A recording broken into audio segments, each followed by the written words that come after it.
Okay, so we were doing financial market. कल हमने खत्म किया था the difference between money market and capital market.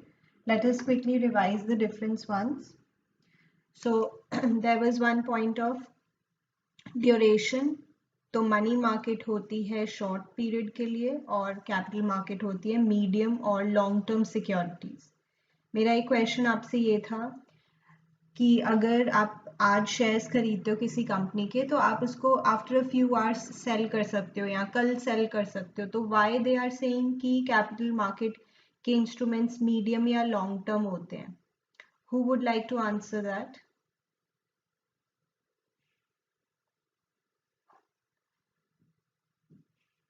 जैसे जो शेयर्स होते हैं वो कैपिटल मार्केट का पार्ट होते हैं. Who can answer that question?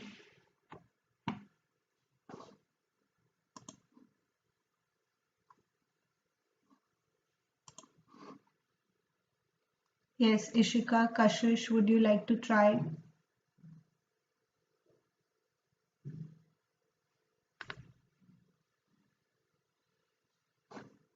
Palak, Manpreet.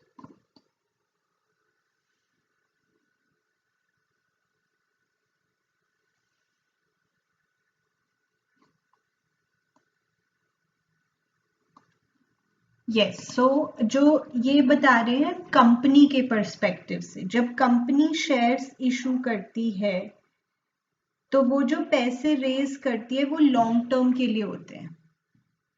Company के पर्सपेक्टिव से बता रहे हैं. कंपनी इनको रीपे करेगी. शेयर्स की अगर मैं बात करूं तो कंपनी रीपे करेगी when the company is winding up equity shares. और प्रेफरेंस शेयर्स का भी कुछ पीरियड होता है, 5 ईयर्स 7 ईयर्स, जितने पीरियड में आप उनको रिडीम करेंगे. और डिबेंचर्स भी लॉन्ग टर्म होते हैं. तो equity shares, preference shares, debentures सभी कैपिटल मार्केट का पार्ट है. तो इसको मीडियम और लॉन्ग टर्म कंपनी के पर्सपेक्टिव से कहा जा रहा है, इन्वेस्टर के पर्सपेक्टिव से नहीं. सो कशिश has given the right answer. Can you understand everyone? Yes, ma'am. So my question to you was, I'll quickly repeat कि शेयर्स अगर मैं आज खरीदती हूँ तो मैं उसको after a few hours sell कर सकती हूँ. तो उसको मीडियम और लॉन्ग टर्म सिक्योरिटीज क्यों कहा जा रहा है? एक्चुअली ये इन्वेस्टर के पर्सपेक्टिव से नहीं, कंपनी के पर्सपेक्टिव से कहा जा रहा है. कंपनी जब शेयर्स इशू करती है और जो उसको पैसे मिलते हैं वो पैसे वो वापस करती है बहुत टाइम के बाद. अगर मैं प्रेफरेंस शेयर्स की बात करूं तो 5 इयर्स 7 इयर्स इतने टाइम के बाद रिडीम करती है कंपनी पैसे. या डिबेंचर्स भी लॉन्ग टर्म लायबिलिटी होती है कंपनी के लिए. तो कंपनी के पर्सपेक्टिव से बोल रहे हैं मीडियम और long term. Is that clear Manpreet?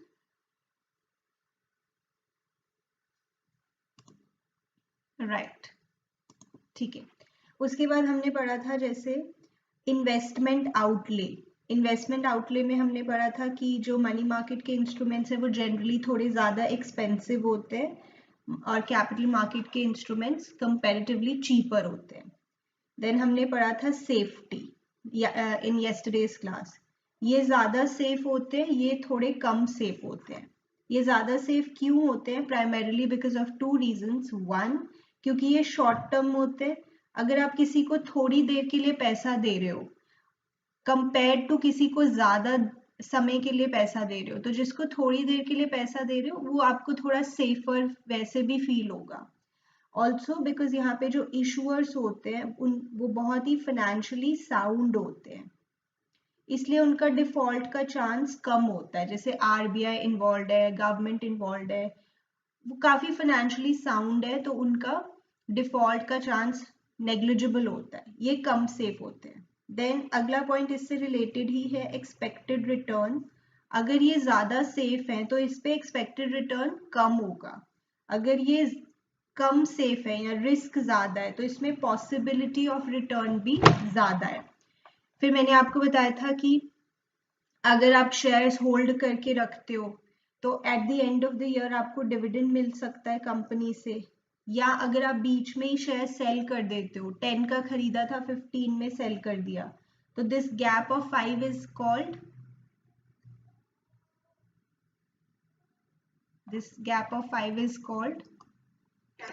capital gain. So if you suppose buy shares, so you can earn in the form of dividend, you can earn in the form of capital gains, you can also get the bonus shares.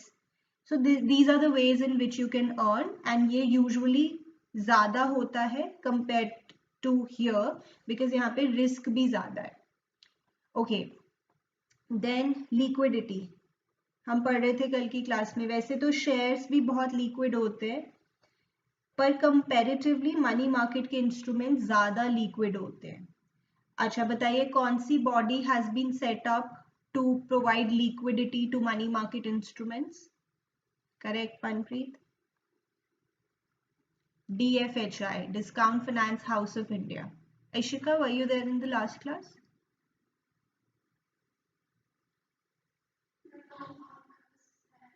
Okay, then participants में हमने पढ़ा था कि यहाँ पे जैसे involve होते हैं RBI जो रिप्रेजेंट कर रही होती है गवर्नमेंट को, then banks, then corporations, big companies, और यहाँ पे RBI मत लिखना, बैंक्स, कॉरपोरेशंस और हम जैसे लोग ज्यादातर इसमें इन्वॉल्व होते हैं.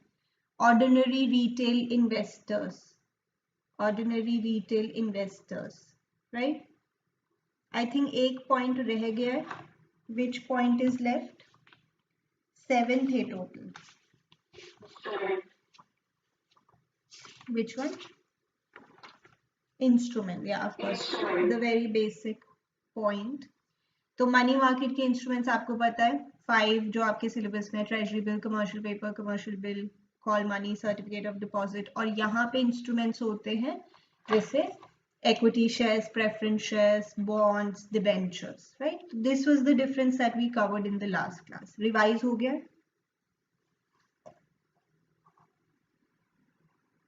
Then functions of financial market भी हमने कर लिया, मैं एक बार वो भी रिवाइज करवा देती हूँ. There were 4 functions. Then mobilization of savings and channeling them into their most productive use, facilitating price discovery, providing liquidity to financial assets, and reducing the cost of transactions. Do you remember?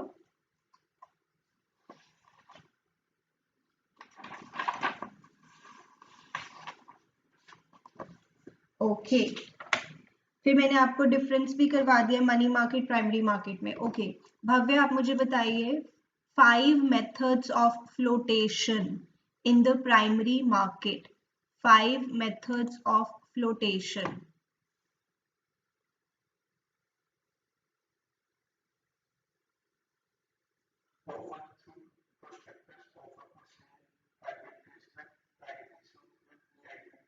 Good, इसका mnemonic बना सकते हैं पूरी.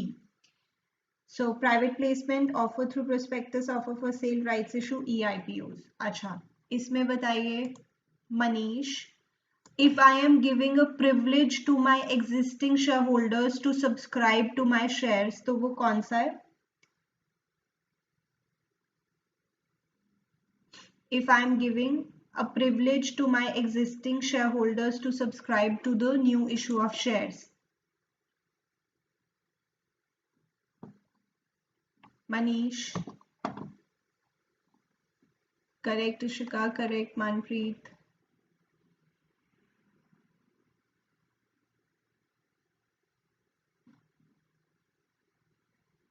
No, it's not EIPOs. It's rights issue. Rights issue is the correct answer. चलिए अब हम आगे बढ़ते हैं. तो ऐसे हम एक बार, आपको पता ही है वैसे चैप्टर में क्या चल रहा है. फाइनेंशियल मार्केट 2 तरह की होती है, money market, capital market. Money market के इंस्ट्रूमेंट्स हो गए, दोनों का डिफरेंस हो गया.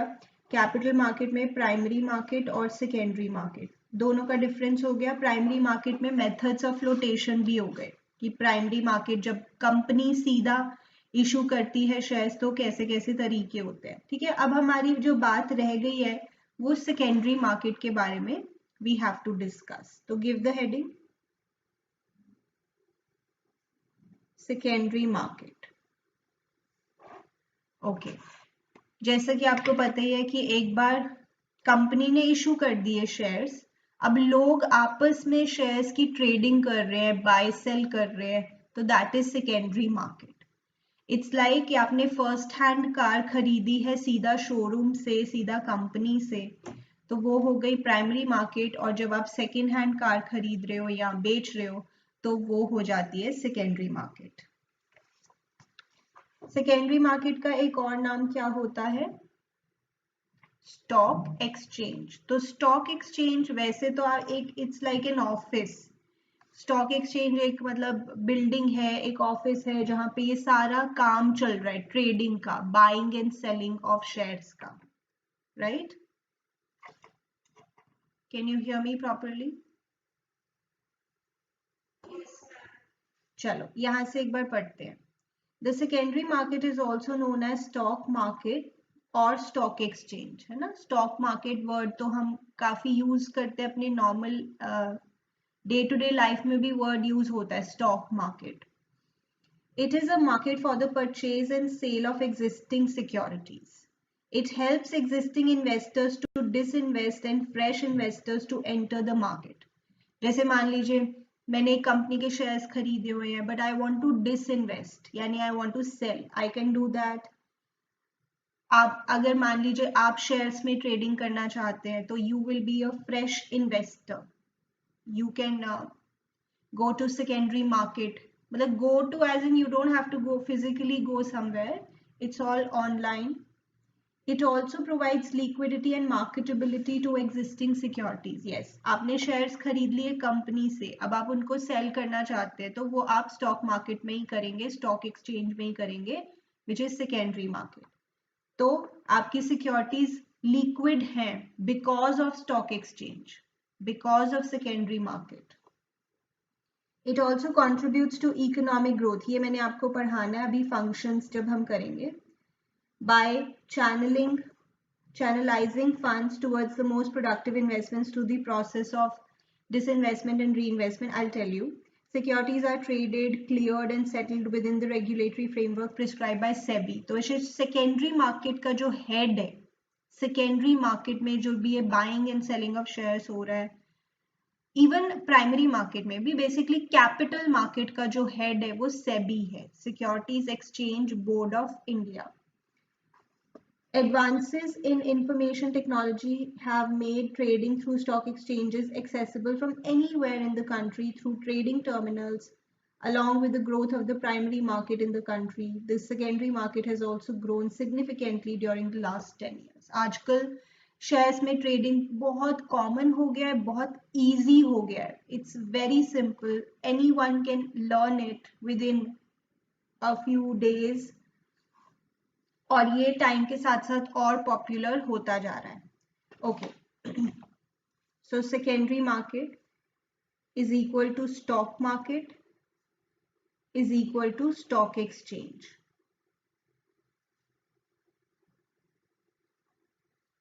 ठीक है, अब हम देखते हैं, इससे आपको क्लियर होगा functions of a stock exchange.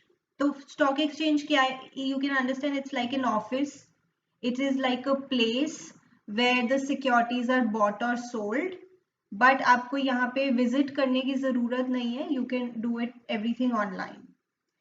Functions of a stock exchange.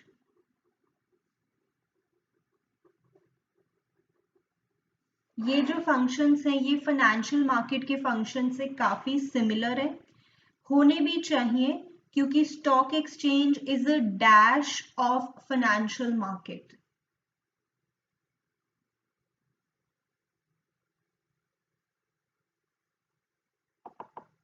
Stock exchange is a dash of financial market.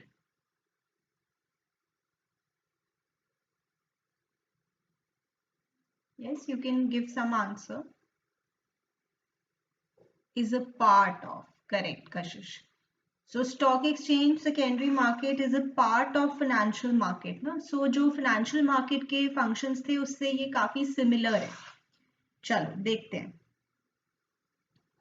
सबसे पहला प्रोवाइडिंग लिक्विडिटी, जैसे उसमें भी था ना प्रोवाइडिंग लिक्विडिटी, marketability. Marketability मतलब something that can be bought or sold to existing securities. बच्चे यहाँ पे existing word आपने जरूर लिखना है.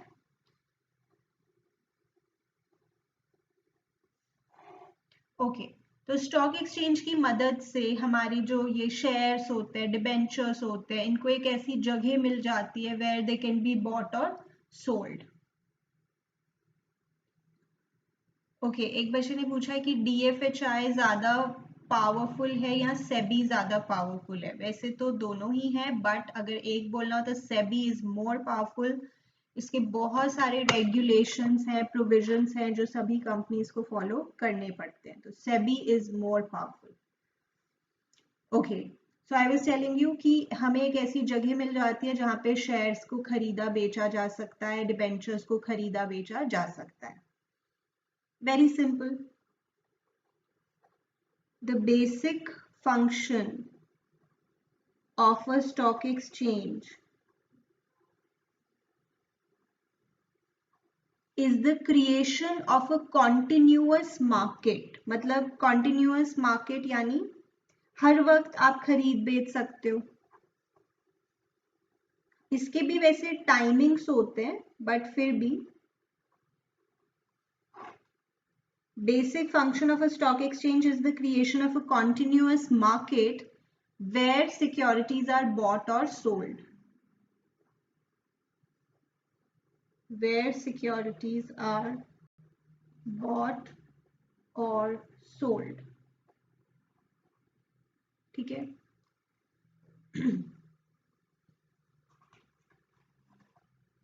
ये बहुत ही अच्छी चीज है बिकॉज एज एन इन्वेस्टर मैं अपने पैसे कहीं से निकाल सकती हूँ, कहीं दोबारा लगा सकती हूँ. So it gives me a chance to disinvest and reinvest. I hope you understand. Disinvest मतलब मैं अपने पैसे निकालना चाहती हूँ. Reinvest I want to put my money somewhere else. तो ये बहुत ही अच्छी चीज है इन्वेस्टर्स के लिए. It gives investors the chance to disinvest and reinvest. ये बात आप समझ सकते हैं.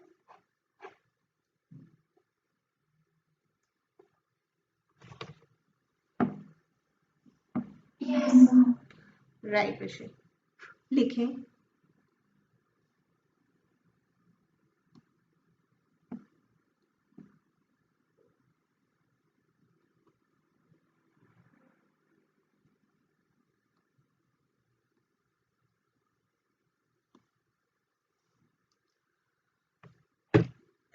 So stock exchange provides a continuous market where securities are bought or sold.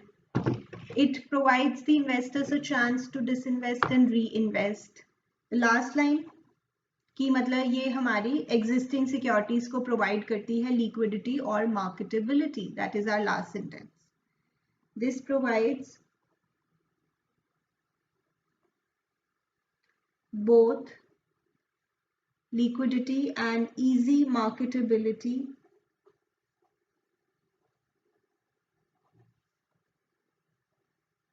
Marketability वैसे वर्ड मार्केट से बना है. मार्केटेबिलिटी मतलब जिस चीज को आप मार्केट में खरीद बेच सकते हो, दैट इज मार्केटेबिलिटी. मतलब वो चीज में मार्केटेबिलिटी है. To existing securities in the market. बस इतना ही बहुत है. Easy, liquidity and marketability. Right.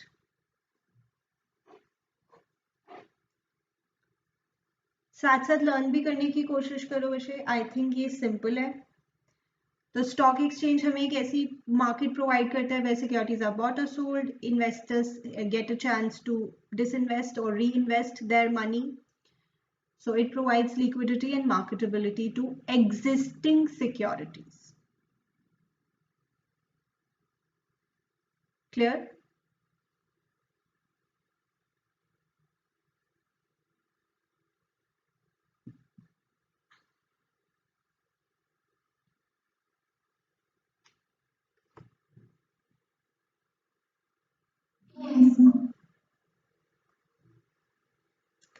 Okay, then next point, ये भी आपको सिमिलर लगेगा फाइनेंशियल मार्केट के फंक्शन से, प्राइसिंग ऑफ सिक्योरिटीज। जैसे उसमें भी था ना, फैसिलिटेटिंग प्राइस डिस्कवरी, सेम यहाँ पे है।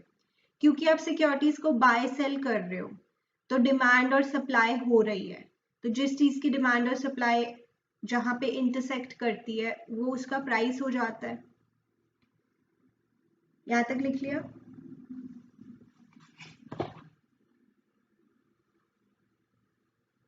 Pricing of securities.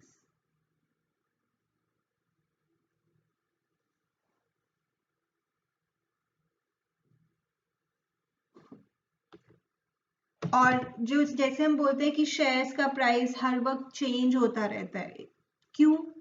Because of changes in demand and supply.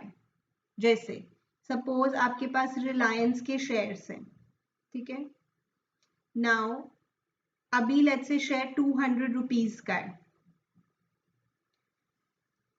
तो आज कोई एक बड़ी पॉजिटिव न्यूज आई रिलायंस के बारे में मार्केट में, लेट्स से कि रिलायंस किसी एक कंपनी को खरीदने वाला है या किसी को एक्वायर करने वाला है, एक्विजिशन की न्यूज आई, तो ये एक पॉजिटिव न्यूज है कि रिलायंस पावरफुल हो रहा है, एक्विजिशन की न्यूज आई, तो क्या होगा कि सभी लोग रिलायंस के शेयर्स व्हाट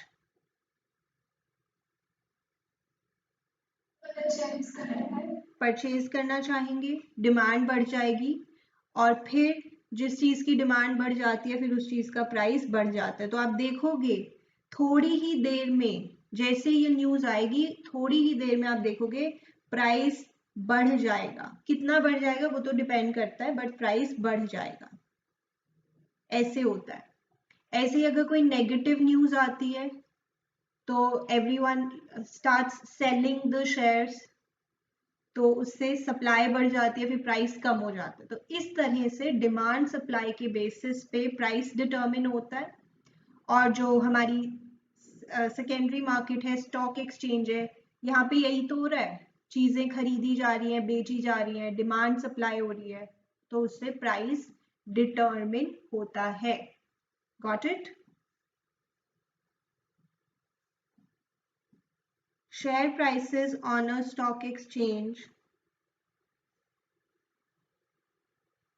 पर आप कहोगे ऐसे तो बड़ा इजी है, फिर तो हमें पता ही है, ठीक है, अच्छी न्यूज आई प्राइस बढ़ेगा।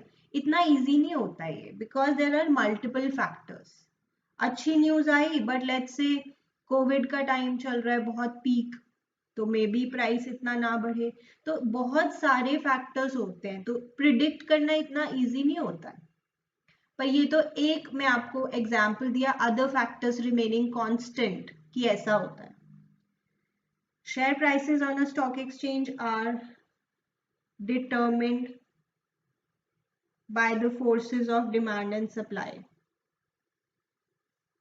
By the forces of demand and supply.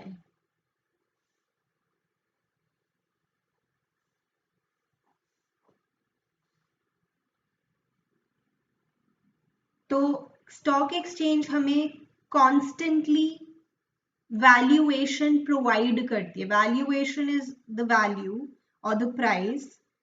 So a stock exchange is a mechanism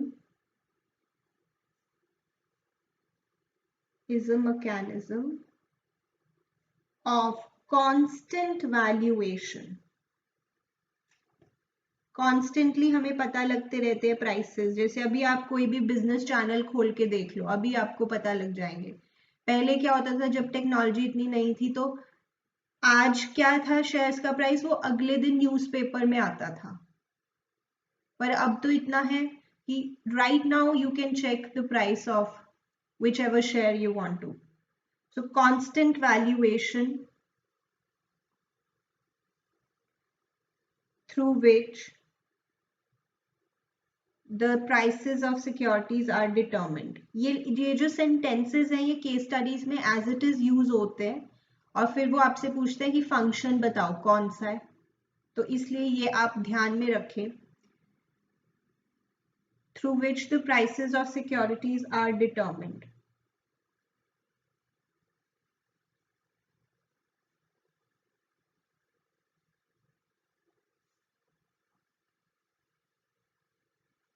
okay,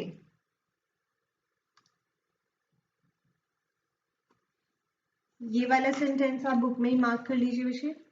Such a valuation provides important instant information. Instantly, देखो जैसे मैंने बोला कोई भी पॉजिटिव या नेगेटिव न्यूज आती है तो उसका एकदम से इफेक्ट पड़ जाता है प्राइसेस के ऊपर, और बायर्स और सेलर्स को भी समझ में आ जाता है कि अच्छा कुछ पॉजिटिव हुआ कुछ नेगेटिव हुआ। So it provides important instant information to both buyers and sellers. लिख ही लेते हैं इसको भी फिर। It provides I. What is that? Important instant information.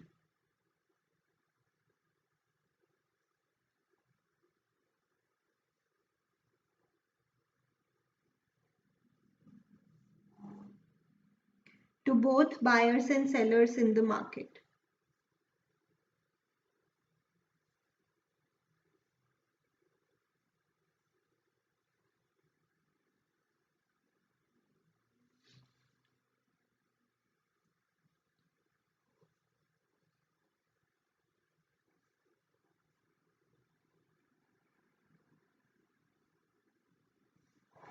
Okay, next point.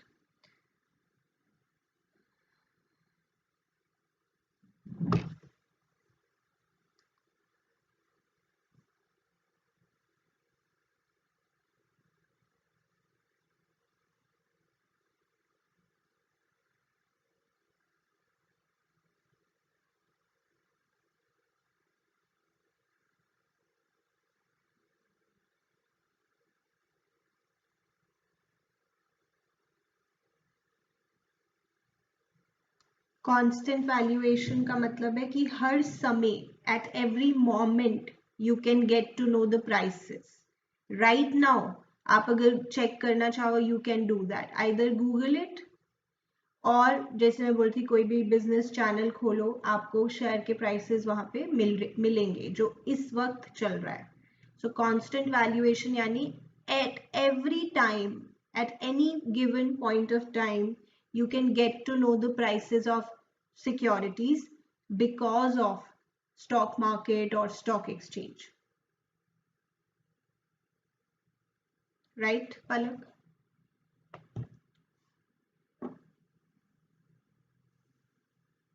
Yes, ma'am. Okay, now the next point is safety of transactions. Again this point is very easy to understand. जैसे मैंने बोला कि पिछले कुछ सालों में stock market में invest करना काफ़ी पॉपुलर हो गया है। आजकल तो बहुत यंग बच्चे मतलब 15-16 ईयर्स से ही स्टार्ट कर देते हैं इन्वेस्टमेंट करना, या if not at that time 18-19 में तो कर ही देते हैं। क्यों इतना पॉपुलराइज हो रहा है ये सब इन्वेस्टमेंट? एक तो obviously people are more financially literate now, आजकल लोग बहुत ज़्यादा अवेयर हैं, एक तो ये रीज़न है। और सेकेंड रीज़न ये है कि आजकल स्टॉक मार्केट में इन्वेस्ट करना काफ़ी सेफ है। सेफ का क्या मतलब? सेफ का ये मतलब नहीं है कि आपके पैसे ऊपर नीचे नहीं होंगे, पैसे तो आपके ऊपर नीचे हो सकते हैं क्योंकि शेयर का प्राइस हर वक्त चेंज होता है, बट सेफ का मतलब ये है कि एटलीस्ट आज के समय में ऐसा बहुत कम हो गया है कि कोई फेक कंपनी बनाए, आपसे पैसे ले ले और फिर भाग जाए। ऐसी चीजें बहुत कम हो गई हैं compare to if we let's say talk about 20 years back. तो आजकल शेयर मार्केट में इन्वेस्ट करना काफी सेफ है, काफी वेल रेगुलेटेड है, इसलिए बहुत सारे लोग भी इसमें पार्टिसिपेट करना चाहते हैं। Are you able to understand?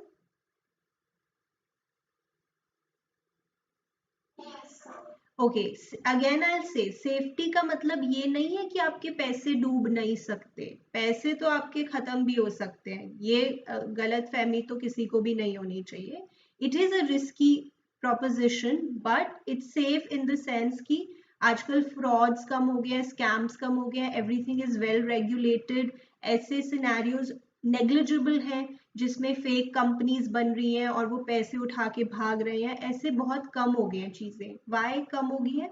Because regulation strong हो गया है, सेबी ने बहुत स्टेप्स लिए हैं तभी जैसे मैं कह रही थी कि 92 स्कैम जो वेब सीरीज है वो भी आपको देखनी चाहिए, क्योंकि 92 के बाद ही ज्यादा रेगुलेशंस हुए, because there was a big fraud, big scam. बहुत से हमारे जैसे भोले भाले इन्वेस्टर्स के पैसे डूब गए।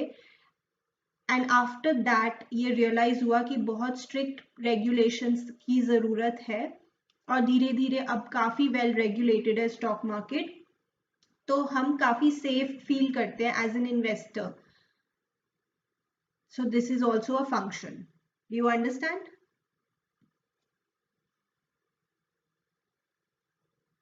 Yes, sir. The membership of a stock exchange is well regulated। मतलब जैसे कोई भी कंपनी शेयर्स इशू करना चाहती है तो उसको 1000 तरह के प्रोविजंस फॉलो करने पड़ेंगे। A lot of formalities are there, which is a good thing in a way। सब कुछ बैकग्राउंड चेक होगा कंपनी का कि कंपनी एक्चुअली फेक तो नहीं है, कंपनी क्या करती है, सेबी ये सब मेक श्योर करेगा।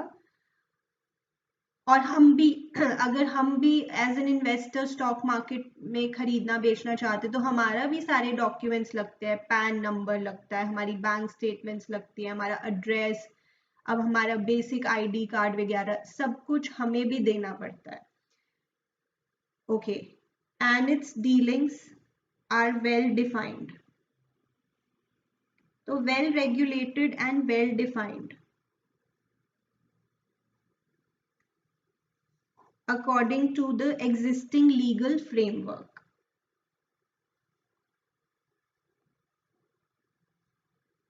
ये दो वर्ड्स याद रख लो, वेल रेगुलेटेड, वेल डिफाइंड। सो जो पब्लिक है, जो नॉर्मल जनरल पब्लिक है, उसको काफी सेफ फील होता है आज की डेट में स्टॉक मार्केट में। This ensures that the investing public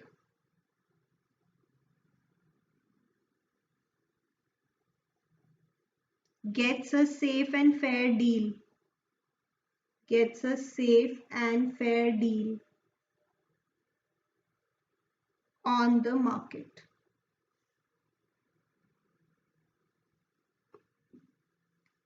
और सब कुछ ऑनलाइन हो गया। पहले तो शेयर सर्टिफिकेट्स हुआ करते थे फिजिकल फॉर्म में, जो झूठे बन जाते थे, थेफ्ट हो जाता था, बहुत सारी चीजें थी। मतलब स्टॉक मार्केट सेफ जगह नहीं मानी जाती थी, बट अब बहुत ही सेफ है, बहुत ही वेल गवर्न्ड, वेल रेगुलेटेड है।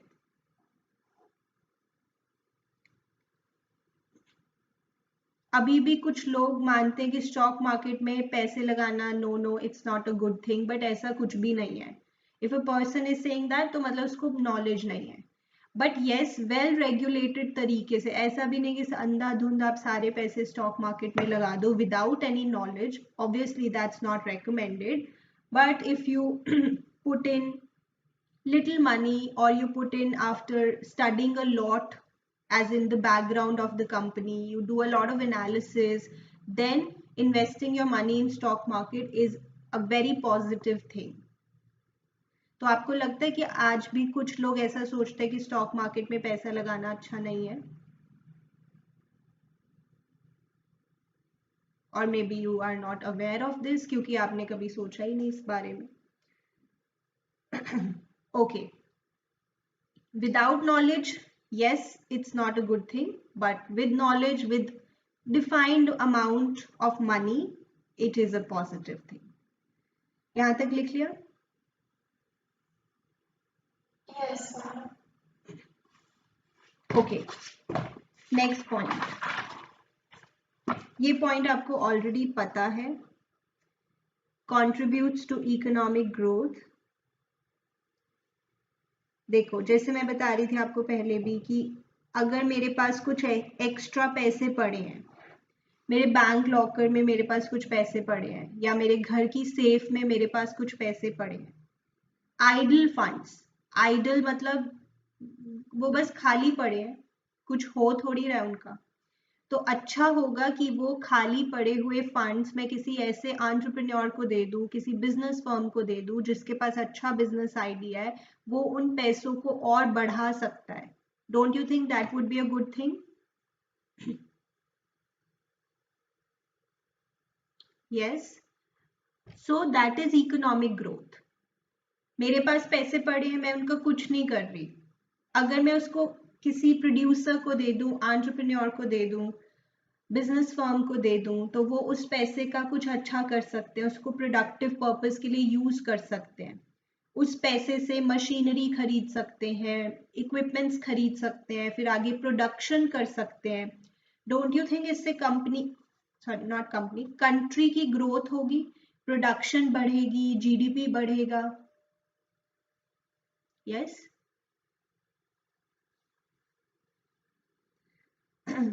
So it's a very good thing. खाली पड़े पैसे से तो अच्छा है इसको किसी प्रोडक्शन पर्पस के लिए यूज करो, इससे कंट्री का भी बेनिफिट है, आपका भी बेनिफिट है क्योंकि आपको भी रिटर्न मिलेगा, उस कंपनी का भी बेनिफिट है, सबका फायदा है। सो स्टॉक मार्केट की वजह से क्या होता है, जो फंड्स हैं वो savers, we are the savers in this case, from savers the money goes to investors और entrepreneurs and then they can use that money for production purpose. इससे कंट्री का भी बेनिफिट है, जीडीपी बढ़ेगा। You understand? Yes, ma'am. And then again I have an option कि मैं किसको पैसा देना चाहती हूँ। मुझे जिसका बिजनेस आइडिया सबसे अच्छा लगेगा, मुझे जो कंपनी सबसे अच्छी लगेगी, मैं उसको पैसा दूंगी। So I can channelise my savings into the most productive use wherever I feel ये सबसे अच्छा, इसके पास बिजनेस आइडिया या ये कंपनी अच्छा करेगी फ्यूचर में, I will give my money to that company through the purpose of disinvestment. Disinvestment मतलब अगर मैंने कहीं पे पैसे लगा दिए but I am not happy, I can take my money out, disinvestment, and then I can reinvest somewhere. Through the process of disinvestment and reinvestment, मैं अपना पैसा बेस्ट जगह पे लगाने की कोशिश करूंगी, जितनी मुझे नॉलेज है उसके हिसाब से। सेविंग्स गेट चैनलाइज्ड, ये लाइन आपने वहां पे भी पढ़ी थी, into the most productive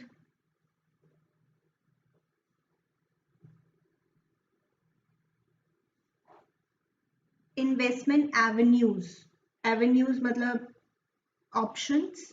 मेरे पास जो जो इन्वेस्टमेंट के ऑप्शंस हैं, मैं उसमें से बेस्ट जगह पे अपनी सेविंग्स लगाऊंगी, और इससे कंट्री का भी बेनिफिट है, पैसे से पैसा बनेगा। मेरे खाली बेकार पड़े पैसे तो बढ़ नहीं रहे थे, but if I give it to someone, some entrepreneur, then my money will also rise. So this leads to capital formation, पैसे से पैसा बनता है, और investment and economic growth.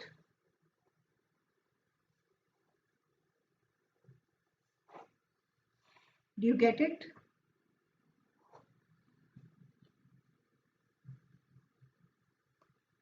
Yes, ma'am. Right.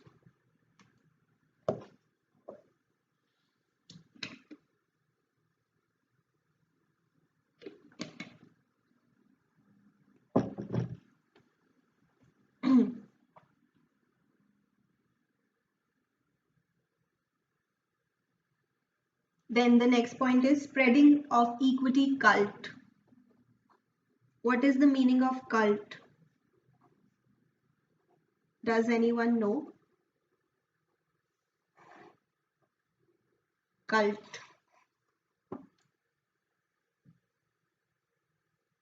Anyone knows the meaning of cult? Okay, so cult is like a trend, which is जैसे कुछ fashion, which is something in trend, cult. और जो स्पेशली जिसको youth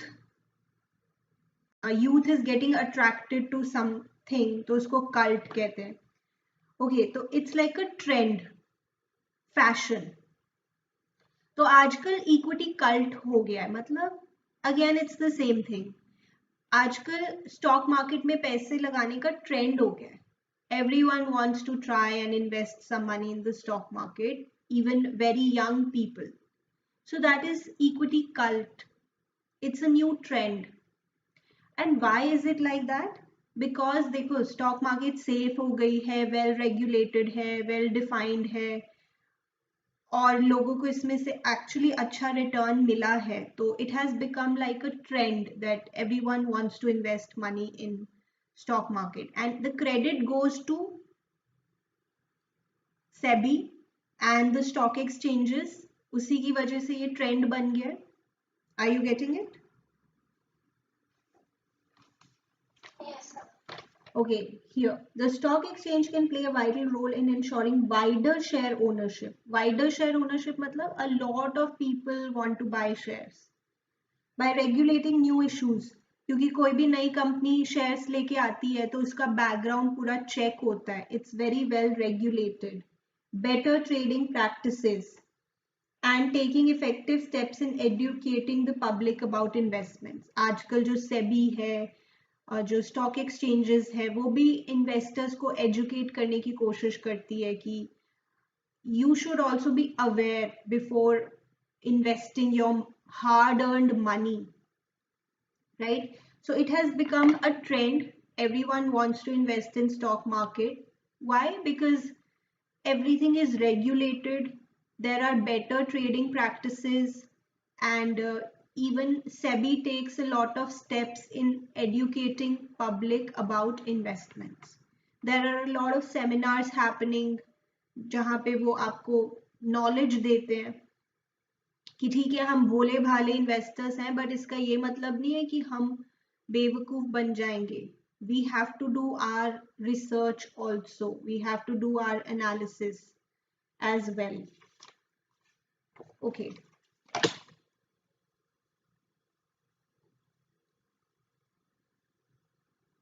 The stock exchange plays a vital role in ensuring wider share ownership. मतलब that a lot of people want to buy shares. Wider share ownership. How? Especially because of these three things. Regulating new issues. कोई भी नई company आती है, shares issue करती है, तो वो बहुत रेगुलेटेड है, उसका पूरा बैकग्राउंड चेक होता है. Better trading practices. इसमें मतलब ये हो गया कि एवरीथिंग इज ऑनलाइन, सब कुछ बहुत स्मूथ है, सब कुछ बहुत इजी टू अंडरस्टैंड है, यूजर फ्रेंडली है. Better trading practices. एंड जो सेबी है और जो ये बीएससी एनएससी स्टॉक एक्सचेंजेस हैं, ये टाइम टू टाइम लोगों को एडुकेट भी करती हैं. Taking effective steps in educating the public about investments.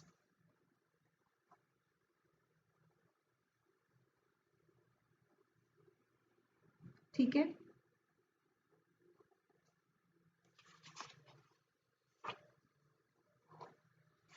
अब last point.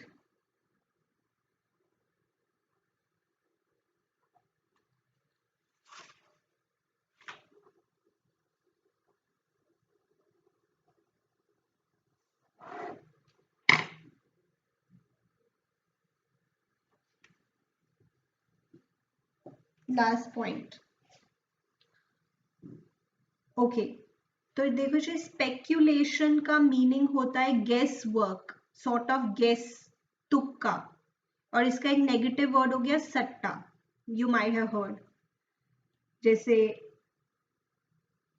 for cricket, some people do speculation, guesswork. Do you think that is allowed? Is that legal?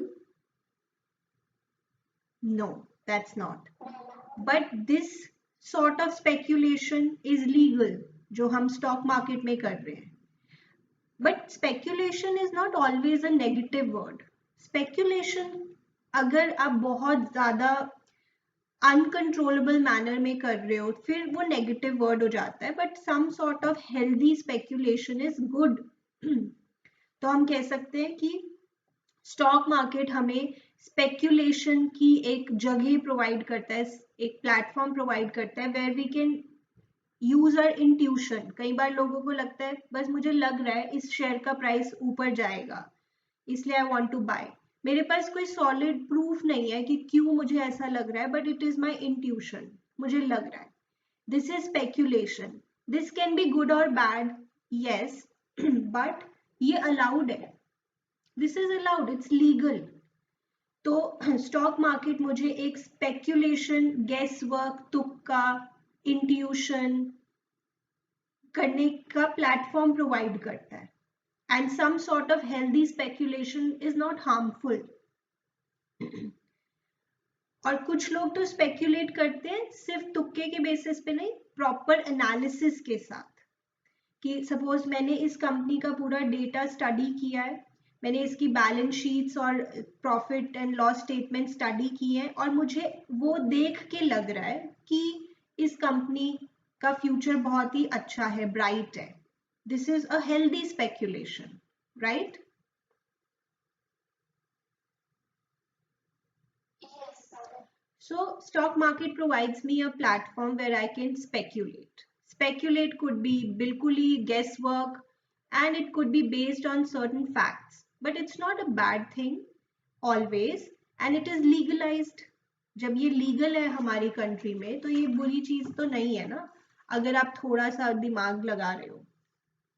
जिस चीज में दिमाग नहीं लगाओगे वो तो फिर बुरा हो ही सकता है at some point even though it's legal. The stock exchange provides sufficient scope within the provisions of law, मतलब legal है, for speculative activity in a restricted and controlled manner. Everything should be in a controllable manner. It is generally accepted that a certain degree of healthy speculation is necessary to ensure liquidity and price continuity in the stock market. And some sort of healthy speculation is good. It's not a bad thing. जैसे कुछ लोग बिना knowledge के भी stock market में आते हैं और दे ऑल्सो मेक मनी। जैसे मैं आपको बोल रही हूँ 5,000 रुपीज से आप स्टार्ट करना, ट्राई करना। You don't have that much knowledge but still maybe you will speculate, maybe you just guess, और आप थोड़ा बहुत कोई वीडियोस देखोगे इधर उधर और maybe you will say कि okay this is a good share, I want to put my money in. तो अच्छा है ना, इट्स हेल्दी स्पेक्यूलेशन। और हेल्दी स्पेक्यूलेशन अच्छी चीज है कंट्री के लिए भी। अगर स्टॉक मार्केट में बहुत ज्यादा वही लोग आ सकते जो बहुत, जिनको नॉलेज है, सिर्फ वही लोग आ सकते, फिर तो शायद इतना ज्यादा होता ही नहीं, पॉपुलर ही नहीं होता। बट स्टॉक मार्केट में क्या है, ऐसे लोग भी आ जाते हैं जिनको इतना नॉलेज नहीं है and with time they learn. So speculation से उन्होंने स्टार्ट किया और वो अच्छा है, उसी से एक लिक्विडिटी मिली, आप खरीद रहे हो, बेच रहे हो, बिकॉज सभी लोग ऐसे ही चल रहे हैं स्टार्टिंग में तो on the basis of some intuition और guesswork. So some sort of healthy speculation is good for any country. And of course, this is within the provisions of law. Do you understand?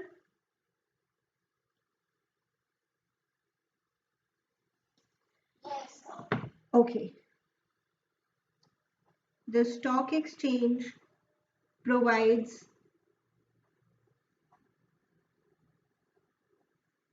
sufficient scope within the provisions of law. It is very much legalized, very much allowed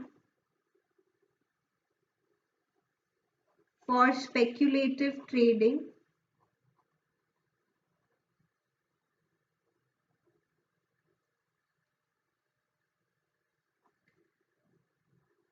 in a restricted and controlled manner.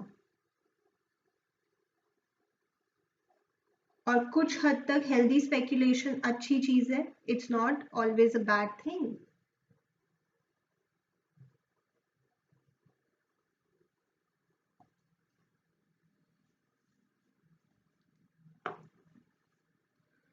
Okay, we are almost done because आपकी account class का time ही हो गया। Okay, यहाँ तक note करें वैसे।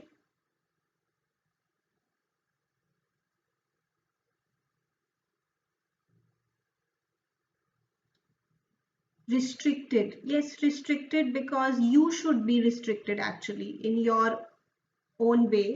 ऐसा नहीं कि सारे पैसे आप स्टॉक मार्केट में ही लगा दो. You should diversify.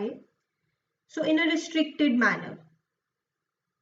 Also restricted manner का यहाँ पे मतलब हो गया कि जैसे अगर आपको स्टॉक मार्केट में इन्वेस्ट करना है तो आपको अपना पैन देना होता है, परमानेंट अकाउंट नंबर, जिसकी बात हम नेक्स्ट क्लास में करने वाले हैं. अब हर किसी का पैन तो होता नहीं. अगर वो ऐसी चीजें ना रखते कि हर किसी को पैन देना है अपना, if you want to invest in the stock market, तो ये रिस्ट्रिक्टेड हो गया ना. restricted manner हो गया that only those people who have a permanent account number can invest in stock market. This is a restricted manner. तो ऐसे कोई भी इधर उधर से नहीं आ सकता. स्टॉक पैन होना चाहिए, permanent account number, which is what कि आप इनकम टैक्स डिपार्टमेंट से रिलेट हो जाते हैं if you have a permanent account number. We will talk about it in the next class. So that's why it's restricted. Not anyone and everyone can come and invest in stock market. Right? Okay. Clear है बच्चे यहाँ तक? Yes, Miss. चलिए. That is it for this class. Now we will meet tomorrow for business. ठीक है, अभी हम accounts के लिए मिलते हैं in some time.